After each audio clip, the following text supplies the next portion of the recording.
Yes లేటెస్ట్గా వచ్చిన barbaric cinema director Mohan Srivatsa ప్రస్తుతం మనకు అందుబాటులో ఉన్నారు. బేసిక్గా ఏ సినిమా రిలీజ్ అయినా కూడా ఆ సినిమా విజయానికి సంబంధించి ప్రేక్షకుల స్పందనకి సంబంధించి సినిమా యూనిట్ అంతా కూడా సంతోషంలో ఉంటారు. కానీ ఈ సినిమా డైరెక్టర్ తీసిన మొట్టమొదటి సినిమాతోనే కొంత కన్నీటితో నిండిన ఆవేదనతో ఒక వీడియో రిలీజ్ చేశారు. ఆయన ప్రస్తుతం డైరెక్టర్ మన స్టూడియోలో ఉన్నారు. సో చాలా ఇబ్బందికరమైన పరిస్థితుల్లో మోహన్ గారిని మనం ఇంటర్వ్యూ చేస్తూ ఉన్నాము. సినిమా ఇండస్ట్రీకి ఎవరు వచ్చినా కూడా కోటి ఆశలతో వస్తూ ఉంటారు.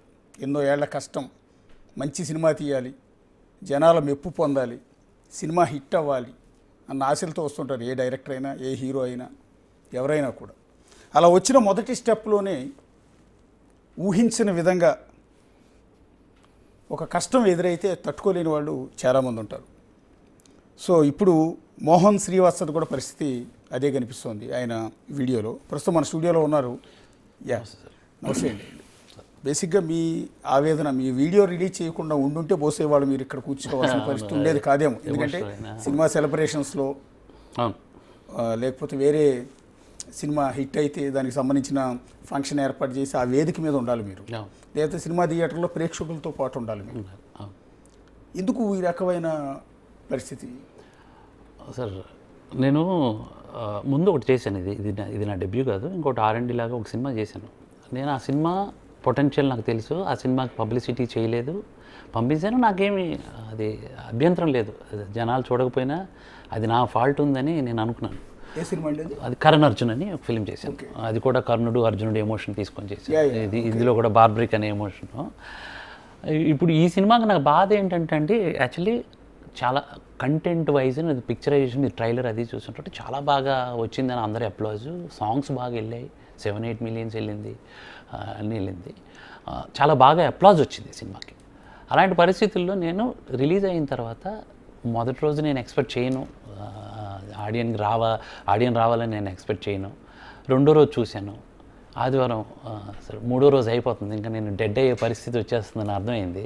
సరే థియేటర్కి బుక్ మై షో ఓపెన్ చేసి చూస్తే 7-8 టికెట్లు అలా బుక్ అయి ఉన్నాయి. ఎక్కడ డెబ్ షీట్ పడిపోతుందేమో, ఒక 10 టికెట్లు ఉంటే డెబ్ షీట్ ఉండదు, అది మల్టీప్లెక్స్కి మినిమము.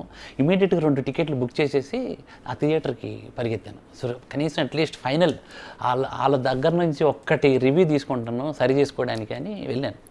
వెళ్తే సినిమా అంతా అయిపోయిన తర్వాత నేను అలా నడుస్తూ, సార్ ఏం సార్ సినిమా ఎలా ఉంది సార్ అది అంటే, సినిమా చాలా బాగుంది కానీ ఏంటో మరి జనాలు ఎవరు రాలేదు, ఎవరికి తెలీదో ఏంటో మరి తెలీదు, సినిమా అయితే చాలా బాగుంది అని అంటే, సార్ నేను డైరెక్టర్ సార్ అనగానే వచ్చి గట్టిగా అగ్ చేసుకున్నారు.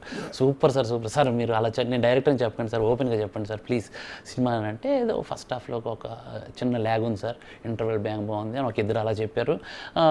రిమైనింగ్ సినిమా అంతా బాగుంది. సార్ సినిమా బాగుంది, జనాలు ఎందుకు రాలేదు అనేది నాకు అర్థం కాలేదు సార్. నేను అదే ఇంటర్వెల్లో పక్కన వేరే స్క్రీన్లో తలుపు ఓపెన్ చేసి చూస్తే అక్కడ ఒక మలయాళం సినిమా అవుతుంది.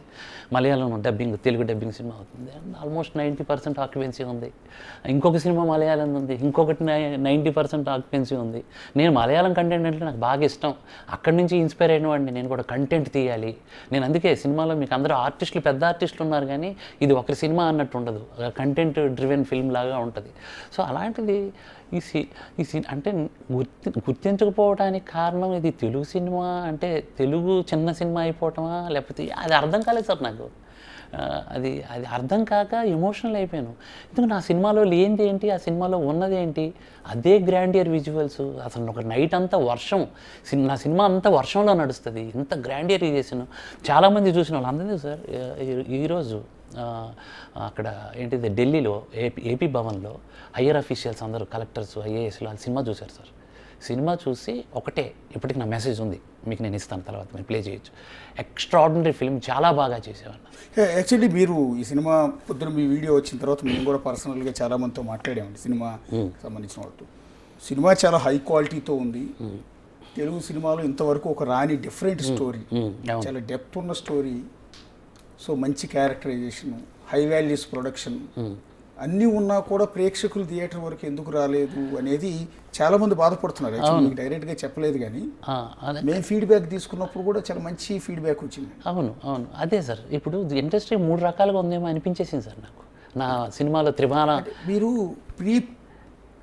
సినిమా ప్రీ రిలీజ్ ఫంక్షన్లో మీ కాన్ఫిడెన్స్ లెవెల్స్ ఆ రోజు కనపడినాయి. అవును సార్, యాక్చువల్లీ అవును అవును, చాలా బాగా చెప్పారు మీరు. అది ప్రీ రిలీజ్ మేము కూడా చూసినప్పుడు మీరు అన్నారు ఆ రోజు సినిమా ప్రెస్ మీట్ బాగుండకపోతే మీరు కొట్టడం కాదు, నా చెప్పుతో నేనే కొట్టుకుంటాను. నా చెప్పుతో కూడా కాదు, నేను మీ దగ్గరికి వచ్చి మీ చెప్పు తీసుకొని మీకు కష్టం లేకుండా నేనే కొట్టుకుంటాను. ఒక్కసారి అది ప్లే చేయండి పీసీఆర్. నేను ఇప్పుడే బార్బరికి సినిమాకి వెళ్ళాను. థియేటర్లో 10 మంది ఉన్నారు.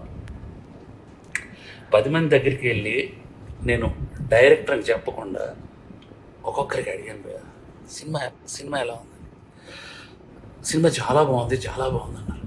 నిజం చెప్పండి భయ్యా, నేను డైరెక్టర్ని అని అంటే, సార్ డైరెక్టరా మీరు అని హక్ చేసుకొని సినిమా చాలా బాగుంది సార్ అని అంటే నాకు కళ్ళలో నీళ్ళు ఆగాలి. ఎందుకు మరి 10 మంది థియేటర్లో ఉన్నారు, 15 మంది థియేటర్లో ఉన్నారు, ఎందుకు నాకు అర్థం కాలేదు. అంటే ఏం చేస్తే వస్తారు? నేను ఇంత 2.5 ఏళ్ళు పిచ్చుకొక్కలా కష్టపడ్డాను. 2.5 ఏళ్ళు నేను ఎక్కడ మనస్తాపారి చెంది ఆత్మహత్య చేసుకుంటారేమో అని వచ్చేసింది. 2.5 ఏళ్ళ కష్టం తనకు తెలుసు.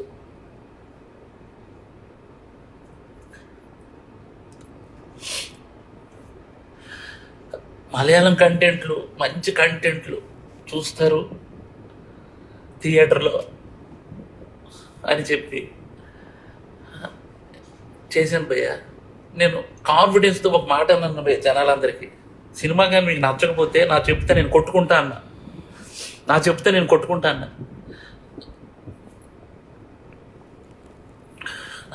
కొట్టుకుంటానంటే కూడా జనాలు రాలేదు భయ్య.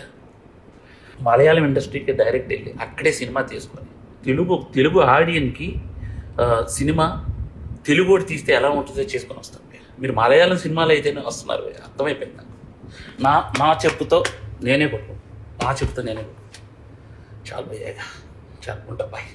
హలో అండి, ఇది వాళ్ళు రిలీజ్ చేసిన ఇన్స్టాగ్రామ్లో. యాక్చువల్లీ నిన్న నేను ఎమోషనల్ అయ్యి థియేటర్ నుంచి బయటకు వచ్చి చేయలేక, అంటే ఈ ఎమోషన్ కూడా నాకు ఏడుపు ఎందుకు వచ్చిందంటే, మా ఆవిడ నాకు థియేటర్లో ఉంది, మన సినిమా చూస్తుంది అక్కడ అత్తాపూర్లో. నేను ఇంటికి వస్తున్నాను అని అంటే, వచ్చేస్తున్నావా అని అన్నది. నువ్వు సినిమా పూర్తిగా చూసిరా అని అన్నాను నేను. అంటే నేను ఇంటికి వెళ్ళేసరికి మా ఆవిడ ఇంట్లో ఉంది. అదేంటిది సినిమా పూర్తి అవ్వకుండా వచ్చేసావు, ఇంకా 50% ఉంది కదా అని అంటే ఒక్కసారి కళ్ళల్లో నీళ్ళు తిప్పుకుంది. నాకు అప్పుడు అర్థమైంది, నేను ఎక్కడ ఆత్మహత్య చేసుకుంటానేమో అని నాకు అని ఫీల్ అయిపోయింది ఆమె. నేను వాళ్ళని అంతలా భయపెట్టేశానా అంటే, నేను ఈ 2.5 ఏళ్ళు వాళ్ళకి దూరం అయిపోయాను అనమాట. ఈ ఒక్క సినిమా అనుకొని పెట్టుకున్నాను. అంటే వాళ్ళు గమనించారు, వీడికి ఈ సినిమా కానీ ఏదైనా అయిపోతాడేమో అని భయపడిపోయారా అని ఒక్కసారి అనిపించేసింది. ఎక్కడికైనా నువ్వు ఎక్కడున్నావు, నీతో నేను రావచ్చా, నేను కారే కదా నీతో వస్తాను అన్న స్థితికి వచ్చాను. వాళ్ళకి భయపెట్టేశాను ఏంటి నేను అంటే, నేను 2.5 ఏళ్ళ కష్టం ఎంత వృధా అయిపోయింది ఏంటి. సో నాకు ఇది వృధా అనే ఫీలింగ్ కూడా లేదు సార్. ఒకటి థియేటర్కి ఆడియన్ వచ్చి సినిమా బాగాలేదని చెప్పినా బాగుండేది. అది ఒక్కటి జరగలేదన్న ప్రతి థియేటర్లోనూ డెప్ షీట్ 6 మంది వస్తున్నారు, డెప్ షీట్ 7 మంది వస్తున్నారు. కొన్ని థియేటర్లకి అక్కడెళ్ళి టికెట్ తీసుకుందామని వచ్చిన వాళ్ళు క్యాన్సిల్, థియేటర్ ఏంటిది టికెట్లు బుక్ కావలేదు కాబట్టి క్యాన్సిల్. ఇలాంటివన్నీ చూసి అసలు నాకు ఆగలేకపోయాను నేను. అసలు ఒకటి ఇక్కడ వ్యవస్థీకృత లోపాలు, సొంతంగా మనం చేసుకున్న పాపాలు 2 ఉంటాయి. ఒకటి మీరు అన్నట్టు కంటెంట్ బాగోలేదు, సినిమా తీయటం చేత కాలేదు, లేదా స్టోరీ బాగోలేదు, ప్రేక్షకులు రాలేదంటే అర్థం ఉంది. కానీ ఇది ఎవరికి అర్థం కాదు. అంటే ఈ మధ్యకాలంలో తెలుగు సినిమా ఇండస్ట్రీలో ఒక డైరెక్టర్ ఈ విధంగా చెప్పు దెబ్బలు కొట్టుకుని కన్నీళ్ళు పెట్టిన పరిస్థితి ఎక్కడా చూడలేదు. ఇది ప్రేక్షకులు చేసిన తప్ప సార్, సినిమా ఇండస్ట్రీ వాళ్ళు చేసిన తప్ప? ప్రేక్షకుడు చేసిన తప్పు కాదు సార్, ఇది 100% ప్రేక్షకుడికి నేను అంటే గొప్పగా రీచ్ అవ్వలేకపోయి ఉండొచ్చు మేబీ. ఎందుకు అని అంటే, నా వెనకాల ఈ సినిమాకి ఒక కొత్త ప్రొడ్యూసర్, ఒక కొత్త డైరెక్టర్. అంటే నేనేమంటానంటే, ఇవాళ రేపు కృష్ణానగర్లో గోడల మీద కొన్ని పోస్టర్లు అతికిచ్చి ఉంటాయండి. అవును, అవి ఎక్కడ రిలీజ్ అవుతాయో కూడా కొన్ని స్పెసిఫిక్గా కొన్ని థియేటర్లో తీసుకుంటారు. ఆ జోన్లు అంటే ఏ గ్రేడ్ బి గ్రేడ్ సెంటర్లో కాకుండా సి గ్రేడ్ సెంటర్లో మాత్రమే వాటిని నడిపిస్తారు. వాటికి కూడా డబ్బులు వచ్చేస్తాయి, వాటికి కూడా జనాలు ఫిల్ అవుతారు. కానీ ఇంత హై క్వాలిటీ వాల్యూస్తో తీసిన సినిమా, ఒక డిఫరెంట్ కథాంశాన్ని ఎంచుకున్నారు మీరు. దీనికి ప్రేక్షకులు రాకపోవటం ఏంటి? ఎక్కడుంది లోపం అని అదే అర్థం కాలేదు సార్. నేను అందుకే ఆవేదన పడ్డాను. ప్రమోషన్లో ఫెయిల్ అయ్యారా? ప్రమోషన్ 1.5 year పెట్టారు సార్ మా ప్రొడ్యూసర్. నా కళ్ళ ముందు లెక్కలు కూడా ఉన్నాయి. 1.5 year అన్ని న్యూస్ ఛానల్ కవర్ చేసాము. అంటే కొన్ని లోపాలు మేము గమనించింది చెప్తానండి. చెప్పండి. దానికన్నా ముందు మీరు ప్రీ రిలీజ్ ఫంక్షన్లో స్టేజ్ మీద మీ కాన్ఫిడెన్స్ అన్నప్పుడు, ఇందాక మీరు వాళ్ళు మాట్లాడింది రిలీజ్ చేశారు కానీ మా వాళ్ళు యాక్చువల్లీ వేరేది ఉంది ఆ రోజు. ఒకసారి అది ప్లే చేయండి. మీరు థియేటర్కి కానీ వస్తే మిమ్మల్ని డిసప్పాయింట్ చేయదు. అలా డిసప్పాయింట్ చేసినట్టే అయితే మీరు నాకు కాల్ చేయొచ్చు. నా నెంబర్ 9849928608. మీ ముందుకే వస్తా. నేను అంత కాన్ఫిడెంట్గా చెప్తున్నాను. ఈ సినిమా ఒక చెస్ గేమ్ లాగా ఉంటుంది. ప్రతి సీను మిమ్మల్ని ఎంటర్టైన్ చేస్తుంది. మీ ముందుకే వస్తా, మిమ్మల్ని బాధ పెట్టను. ఎందుకంటే మీరు కొట్టడం కాదు, మీ చెప్పు తీసుకొని నేనే కొట్టుకుంటాను. అది నా ఛాలెంజ్. అంత గట్టిగా ఛాలెంజ్ చేసి చెప్తున్నాను. ప్రతి థియేటర్కి నేను వస్తాను, ఇంటర్వెల్కి వస్తాను, క్లైమాక్స్కి వస్తాను. నేను తప్పు చేస్తే మీ చెప్పు రెడీ చేసుకోండి. Thank you. అంటే ఆ రోజు అంటే కాన్ఫిడెన్స్తో అన్నారా? అంత కాన్ఫిడెన్స్తో అన్నాను నేను. ఇప్పుడు మొన్న మీ కథ మీద, మీ స్టోరీ మీద. నేను మొన్న థియేటర్కి కూడా వెళ్ళింది అందుకే. నేను ఈ మాటిని నలుగురైనా వస్తారు కదా, ఆ నలుగురు పోనీ చెప్పిస్తారు కొట్టుకోబయ్యా అంటారేమో అని చూసి అందరూ చాలా బాగుందన్నారు. ఆ 4-5 చాలా బాగుందన్నారు. ఇక నేనేం తప్పు చేశాను? నేను అందుకు ఇదైపోయాను. నాకు సార్ సినిమా బాగాలేదని చెప్పేస్తే నేను సరిదిద్దుకొని ఇంకొకటి అంటే నచ్చే సినిమా తీయడానికి ప్రయత్నం చేస్తాను. ఎందుకంటే జీవితం ఇక్కడే, సినిమాలోనే బతకాలి, సినిమాలోనే చచ్చిపోవాలి. ఇంకా అది వేరే ఆప్షన్ లేదు, వేరే దారి లేదు నాకు. సో అది చెప్పాలనేది నా ఉద్దేశం. అసలు పూర్తి సినిమాగా రాలేదు అనేది నా మెయిన్ ఆవేదన. అంటే మేము అబ్జర్వ్ చేసింది ఏంటంటే అండి, ఒకటి ఫస్ట్ ఆఫ్ ఆల్ టైటిల్ దగ్గర కనెక్టింగ్ కాకపోవటానికి, మీ సినిమా రిలీజ్ తర్వాత మీరు ఒక మైథలాజికల్ సినిమా ఇది అని, ఇది ఒక పురాణాలకు సంబంధించిన ఒక స్టోరీ లైన్ తీసుకున్నారు అనేది మీరు పెట్టిన తర్వాత ఏంటి బార్బరిక్ అంటే మాకు నిజం చెప్పాలంటే అర్థం కాలేదు. సిన్సియర్గా ఆ క్వశ్చన్ రేజ్ అయింది. కాంతారా అంటే అర్థమైందా మీకు ఎవరికైనా? లేదు. కాంతారాకి విపరీతమైన సోషల్ మీడియా హైప్. అది కన్నడ నుంచి చేశారు, తెలుగు వాళ్ళు చేసింది కాదు అది.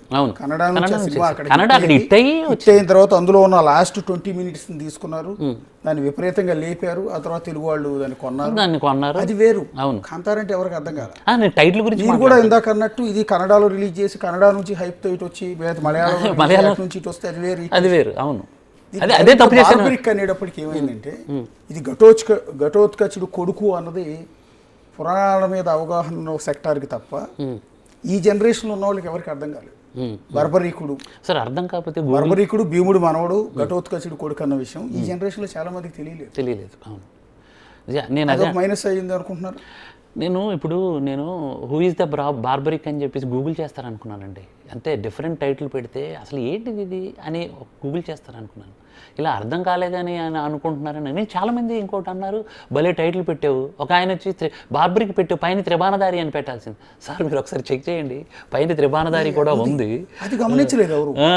బార్బరిక్ అంటే మనం ఖుష్బూ హస్బెండ్ సుందర్ గారు తీస్తారు ఆ సినిమా టైటిల్స్ అన్ని మీ దగ్గరగా ఉంటాయి. ఇలా టైటిల్ కి దగ్గరగా ఉంటాయి. తమన్నా హీరోయిన్ గా తీసిన హర్రర్ బేస్డ్ ఉంటుంది. ఇలాంటి టైటిల్స్ పెడతాడు బేసిక్. సో అది కొంత లోపమేమో అనిపించింది ప్రేక్షకుని థియేటర్ దాకా రానియకపోవటం. అంటే మీకు ఇంకా హోప్ ఉంది, ఇంకా అయిపోలేదండి ఇది. మొదటి వారం రోజుల్లో అట్టర్ ఫ్లాప్ అయిపోయిందని తర్వాత దాన్ని ఏమంటారు రీగైన్ అయినాయి చాలా సినిమాలు అయినాయి. అవును. మీకు అతడు సినిమా అట్టర్ ఫ్లాప్ అండి, 4 రోజులు utter flop, Khaleja utter flop. అవును. తర్వాత పికప్ తీసుకున్నాను. కానీ అప్పుడు ఉన్న కండిషన్ వేరు, ఇప్పుడు ఉన్న కండిషన్. ఇప్పుడు వారమే సార్ సినిమా. ఈ వారంలో ఏమవుతుందని అంటే నెక్స్ట్ వీక్ ఫస్ట్ ఈ 3 రోజులే టాక్, లేకపోతే డెడ్ అయిపోయినట్టే సినిమా. నెక్స్ట్ వీక్ ఇంకొక 10 సినిమాలు వచ్చేస్తున్నాయి. ఆ నెక్స్ట్ వీక్ ఇంకో 10 సినిమాలు వచ్చేస్తున్నాయి. ఆ నెక్స్ట్ ఆర్డర్ వచ్చేస్తుంది మీకు. ఇది అప్పుడు చచ్చిపోతుంది.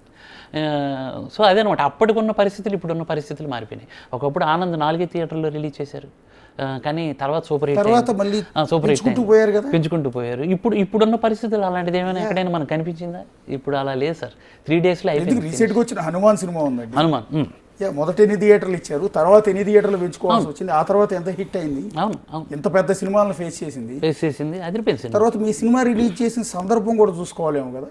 ఒకటి కూలీ, అది అవతల వైపు వార్ 2 ఉంది, సార్ ఇదే 22 పక్క సుందరకాండ ఒకటి రిలీజ్ అయింది, దానికి కాస్త మంచి టాక్ వచ్చింది బయట. అవును అవును సో ఎందుకంటే హీరో బాగా నోటెడ్ కాబట్టి సో ఆ కోణం అది వేరే ప్లస్ పాయింట్స్ ఉంది. సో ఇవి కూడా మైనస్ అయి ఉండొచ్చు. అంటే ఇది వినాయక చవితి నిమజ్జనాలు ఇది ఉంది అని నేను అనుకుంటున్నా. మేబీ అది ఉండొచ్చు, కానీ మిగతా 2 సినిమాలకి జనం ఉన్నారు కదా, మరి వాళ్ళకి వినాయక చవితి లేదా అది లేదా అని అనిపించింది అంతే. యాక్చువల్లీ ఆ 2 కూడా పోయినాయి కదా, అనుకోలేదు కానీ మేము ఆ మాట. అంటే సుందరాకాండ ఓన్లీ ఏ సెంటర్లో నడుస్తుంది, అంత పెద్ద లోకేష్ కనకరాజ్ తీసిన సినిమా కూలీ కూడా లేదు కదా. లేదు అది కాదు, తర్వాత ఇప్పుడు నా సినిమాతో వార్ 2 తెలిసిందే, నా సినిమాతో వచ్చిన 2 మలయాళ సినిమాలు వచ్చాయి కదా, అవి ఓకే. నా సినిమాకి ఎలాగా ఒకటి చాలా బాగుంది అన్నోళ్ళు ఉన్నారు, పర్లేదు అన్నోళ్ళు ఉన్నారు, అసలు బాగాలేదు అన్నోళ్ళు ఉంటారు. ఆ సినిమాలకు కూడా అదే పరిస్థితి, రివ్యూవర్స్ చేసింది, కానీ థియేటర్లో జనాలు ఉన్నారు. అవి మన డబ్బింగ్ సినిమాలు. నా సినిమాకి నేను అంత ఆక్యుపెన్సీని కూడా నేను అడగట్లా. అసలు జస్ట్ ఒక టాక్ కావాలి. ఒక్క 30 మంది వస్తే టాక్ వెళ్తుంది సార్, 10 మంది వస్తే తెలియదు. ఆ 10 మంది నాకు తెలియదు. అదే ఆ ప్రీ ప్రమోషన్ చేయటంలో మీరు కొంత ఫెయిల్ అయ్యారంటున్నాను సార్. నేను అదే ఒకటి టైటిల్ మీనింగ్ చెప్పడంలో ఫెయిల్ అయ్యారు. బాహుబలి ఉందండి, అవును అవును, దాన్ని ఎస్టాబ్లిష్ చేసుకున్నాడు ముందు నుంచి. మొత్తం స్టూడియోస్ అన్ని తిరిగారు, ఇంటర్వ్యూస్ ఇచ్చారు, యూట్యూబ్ ఛానల్స్ ఇంటర్వ్యూస్, నానా హడావుడి. బాహుబలి రాజమౌళి లాంటి వ్యక్తి కూడా బాహుబలి సినిమా టైటిల్ని రీచ్ చేసుకున్నాడు. సార్ నేను టీజర్ ఫంక్షన్లో గట్టిగా అరిచాను, 1000 ఏనుగుల బలశాలి బలభీముడికి మనమండి ఘటోత్కచుడి కోడుకొని అని ఇంత గట్టిగా అరిచాను. ప్రతి దాంట్లో అతనుకున్న త్రిమానం గురించి గట్టిగా చెప్పాను. అసలు హూ ఈజ్ ద బార్బరిక్ అని గూగుల్ చేయండి, వాట్ ఈజ్ ద బార్బరిక్ అనేది మా సినిమాలో తెలుస్తుంది అని చెప్పాను. చెప్పించు కొట్టుకుంటాను అన్నాను, సినిమా కానీ మీకు నచ్చకపోతే. కనీసం కాంట్రవర్సీ కూడా చేయలేదు కదా. నేను అనేది అది అదే సార్, నేను స్టేజ్ మీద చెప్పుచ్చు కొట్టుకుంటాను అన్న మాటని మీడియాలో కావచ్చు, సోషల్ మీడియాలో కావచ్చు, కాంట్రవర్సీ కూడా కాలేదు అని అంటే ఏంటంటే నేను డెబ్యూటీ. వాళ్ళ రేపు ఏమవుతుందంటే నెగిటివ్ పబ్లిసిటీ కూడా ప్లస్ అవుతుంది. కరెక్టే సార్. వీళ్ళందరూ ఏమనుకున్నారంటే అది ఈ స్టంట్ కోసం చేస్తున్నాడు, లేకపోతే ఏదో చెప్పించుకుంటాను ఓవర్ యాక్షన్ చేస్తున్నాడు అనుకున్నారు, కానీ నా ఎమోషన్ని గుర్తించలే, నా పెయిన్ని గుర్తించలేదేమో అనిపించింది. పెద్దగా మాట్లాడాను నేను సినిమా గురించి, బట్ డెబ్యూ డైరెక్టర్ కదా. అదే నాకు ఇంకొకరు మాట్లాడి ఉంటే ఎల్లుండేదేమో మేబీ. నేను డెబ్యూ డైరెక్టర్. అలా వచ్చేసరి రీసెంట్గా చాలామంది డైరెక్టర్లు ఆడియో ఫంక్షన్లో, ప్రీ రిలీజ్ ఫంక్షన్లో రకరకాల కాంట్రవర్సల్ రైజ్ చేస్తున్నారు. ఎందుకంటే సినిమాకి హైప్ కోసం. విజయ్ దేవరకొండ ఎగ్జాంపుల్, చాలా సినిమాల్లో వేదిక మీద అతను మాట్లాడే తీవ్ర వివాదాస్పదం అయ్యాయి. ఆ సినిమా జనాలు చేదరించడానికో లేకపోతే అసహించుకోవడానికి కారణం కూడా అతని మాటల కారణం అయ్యాయి ఒక సందర్భాల్లో. కొన్ని సినిమాలు అలాగే మైనస్ అయింది. ఆ తర్వాత అతను మార్చుకున్నాడు, ఓహో నేను ఇది కరెక్ట్ కాదు అని.